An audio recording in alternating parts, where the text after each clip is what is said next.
no coração de um vale fértil, cercado por montanhas majestosas e rios caudalosos.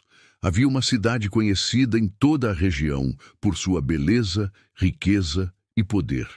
Seus muros eram altos, suas portas de ferro se abriam para caravanas vindas de terras distantes, trazendo especiarias, tecidos, ouro e prata.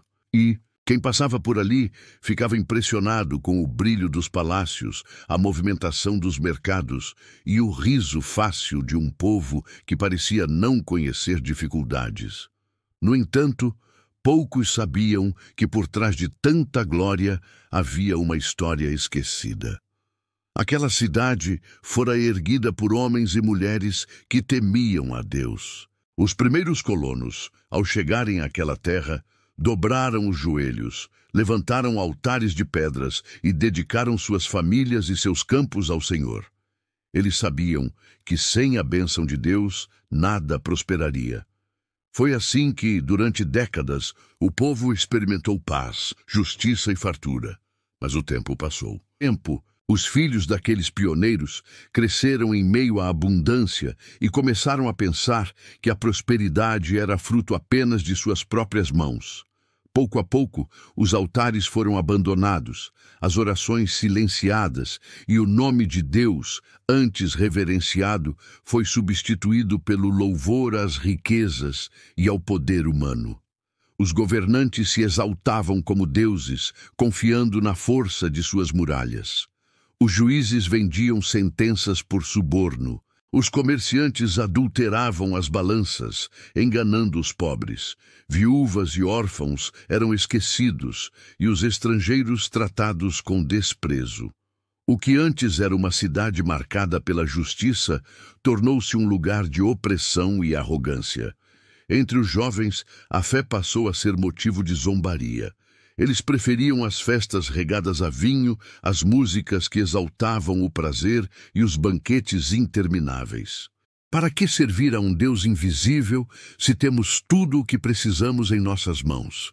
Diziam, rindo dos poucos que ainda insistiam em falar sobre temor ao Senhor. Mesmo assim, Deus, em sua misericórdia, levantou profetas, homens simples, mas cheios do Espírito, que se colocavam nas praças para clamar: voltem para o Deus de seus pais. Não confiem em suas riquezas, porque elas não poderão salvá-los. O juízo virá se não se arrependerem, mas as vozes proféticas foram ridicularizadas. Loucos, fanáticos, gritava a multidão. O tempo desses deuses antigos já passou. Agora é a era do progresso. Um desses profetas era Eliá, um ancião de cabelos brancos e olhar firme. Ele andava pelas ruas com um cajado na mão, vestindo roupas simples, e sua presença incomodava os poderosos. Certa vez ele entrou no mercado e, diante de todos, ergueu a voz: ouçam, habitantes desta cidade, vocês se esqueceram do Deus que lhes deu estas terras. Ele os alimentou quando nada tinham. Ele os protegeu de seus inimigos, ele encheu seus celeiros. Mas vocês se voltaram contra ele, vocês se dobraram diante da riqueza, zombaram dos pobres e fecharam seus ouvidos à verdade. Se não se arrependerem, o juízo virá, e sua riqueza se tornará em vergonha. Os comerciantes riram. Um homem rico, dono de muitos armazéns, levantou-se e disse: velho tolo, quem é você para nos ameaçar? Olhe para nossas muralhas, olhe para nossos tesouros. Nunca fomos tão prósperos.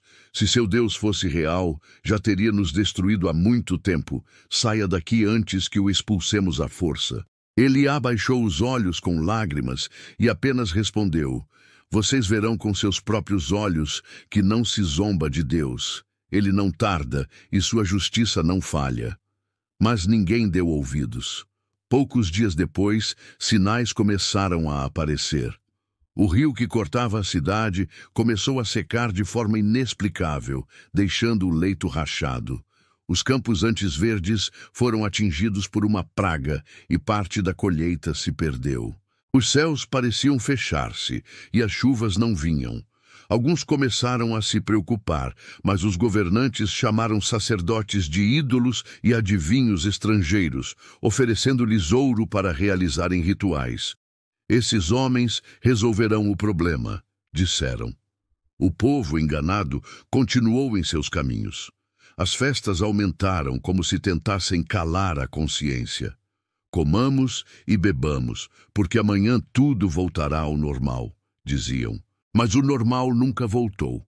Numa noite de festa, quando as praças estavam cheias de música e dança, o céu se cobriu de nuvens negras. Um vento forte desceu das montanhas, fazendo as tochas se apagarem e espalhando terror. Raios cortavam os céus e trovões sacudiam as muralhas. Então, de repente, uma chuva torrencial caiu sobre a cidade. O rio, que estava seco, transbordou de forma violenta, como se uma mão invisível o tivesse aberto de uma só vez. As águas invadiram as ruas, destruíram casas e arrastaram os tesouros acumulados. Os palácios dos governantes ruíram, os mercados foram engolidos e gritos de desespero ecoaram pela madrugada. Os que sobreviveram correram para as muralhas, mas até elas começaram a ceder diante da força da enchente. E no meio daquele caos, alguns lembraram-se das palavras de Eliá. Era verdade. O Deus que esquecemos agora se levantou contra nós. Gritavam em desespero, mas já era tarde demais. Quando o dia amanheceu, o cenário era desolador. Onde antes havia ruas movimentadas, agora havia lama e destruição. Onde havia mercados cheios, restavam apenas ruínas. As riquezas haviam sido levadas pelas águas. Os poderosos estavam prostrados no pó.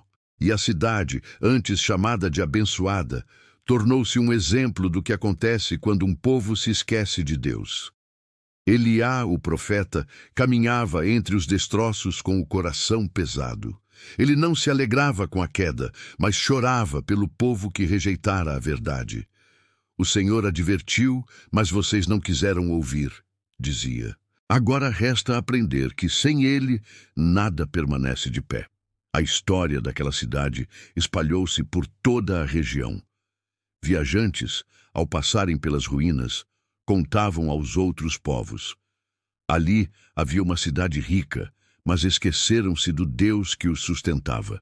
Agora restam apenas lembranças e cinzas. E assim, geração após geração, o nome daquela cidade se tornou um alerta. Não importa quão grandes sejam as riquezas, ou quão altas sejam as muralhas, quando um povo abandona o Senhor, cedo ou tarde conhecerá o juízo. E até hoje essa história ecoa como uma advertência para cada um de nós. Quantas vezes confiamos mais em nosso dinheiro, em nossos planos ou em nossa força do que em Deus? Quantas vezes nos esquecemos de orar, de agradecer, de viver em fidelidade? A cidade que esqueceu de Deus nos lembra que a verdadeira segurança não está em riquezas, mas no Senhor. Ele é quem sustenta, Ele é quem protege, e somente nele há esperança que não se desfaz.